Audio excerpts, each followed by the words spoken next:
Australia is the largest and most powerful country in our region. Understanding Australian politics is important, and Australian politics is very interesting. Australian politics is dominated by the Coalition and the Labour Party. The Coalition consists of the Liberal Party and the National Party. The Coalition is interesting. As the name suggests, they are very much a big tent party, an exceptionally big tent party. Tony Abbott was replaced by Malcolm Turnbull in 2015.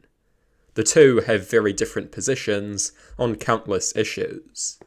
Gay marriage, the voice referendum, the emissions trading scheme, the monarchy. The two had totally different positions on countless significant issues, and they were back-to-back prime ministers from the same party. The Coalition is a big tent, a very big tent. The Australian Labour Party is a more typical party. The Australian Labour Party has given Australia some great prime ministers. John Curtin led Australia through the Second World War. Gough Whitlam achieved an enormous amount in just a small period in the 1970s. His agenda of bold reform transformed Australia for the better. And of course, the political right has never forgiven him for it.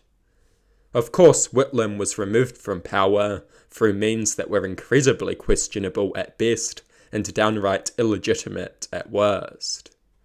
The Australian Labour Party is probably one of the most effective left-wing parties in the world.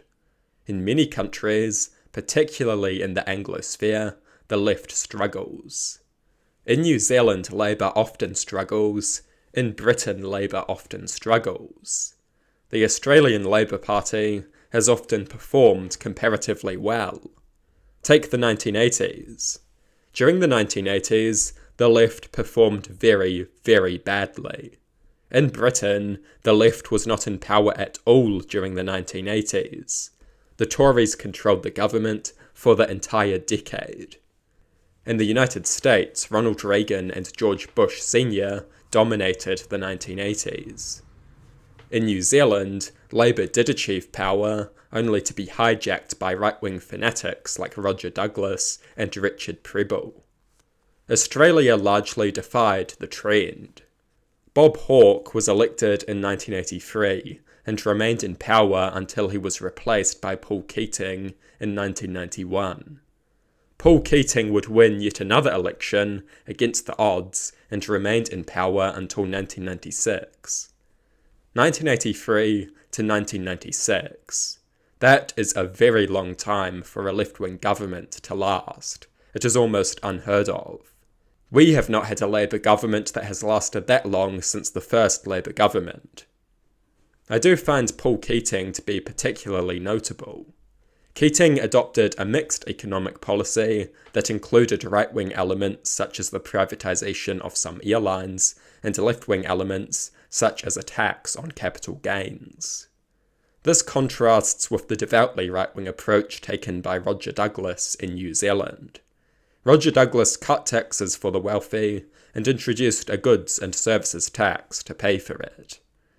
Paul Keating also attempted to revolutionise Australia's national identity. He pushed for an Australian republic. He took action to resolve the historical injustice faced by the Indigenous people. And he tried to rebuild Australia's national identity around World War II achievements rather than Gallipoli. Unfortunately, this project was probably too bold for Australia because Paul Keating was voted out in 1996. Still, he took a bold stand to revolutionise Australia's national identity.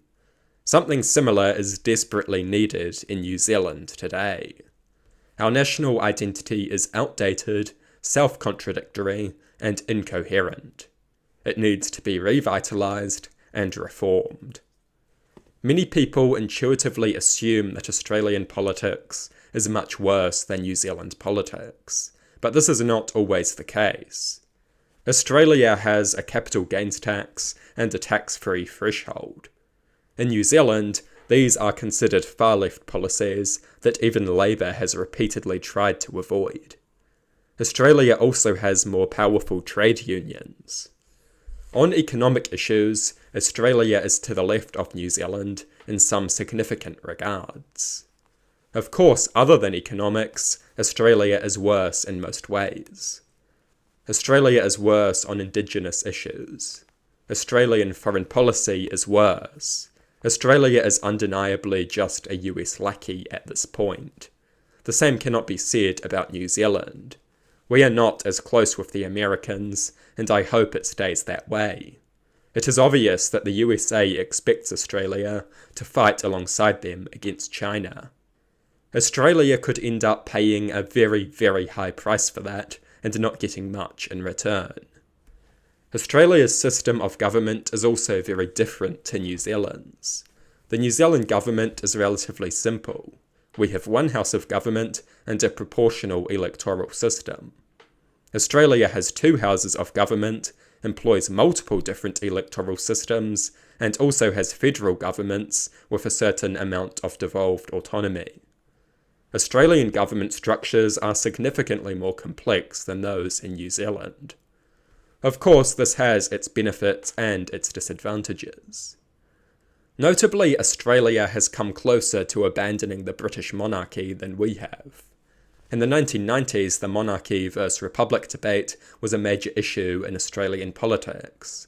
Here the issue has never gained much traction, unfortunately. A major notable difference between Australia and New Zealand politics is the media environment. The Australian media environment is far worse than the New Zealand media environment. This is because of Sky News. Sky News is just mindless right-wing propaganda.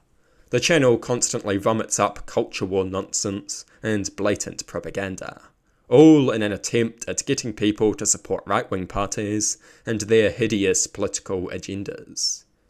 Sky News is basically just a propaganda platform that exists to further big money interests. Naturally, this has done significant damage to Australian politics and makes things a lot harder for the left. We must ensure that New Zealand never goes down that path. Our media has its issues, but it is nowhere near as propagandistic as Sky News. Sky News is shamelessly propagandistic and shamelessly partisan. Australian politics is very interesting. Having a basic understanding of Australian politics is important. Australia is the most significant country in our region. We must interact with Australia wisely. Our relations with Australia have major implications for our geostrategic security, economic prosperity, and national identity. And we can learn from Australian politics. We can learn from the successes and failures of Australian politicians. Australia can show us what to do and what not to do. We should watch closely.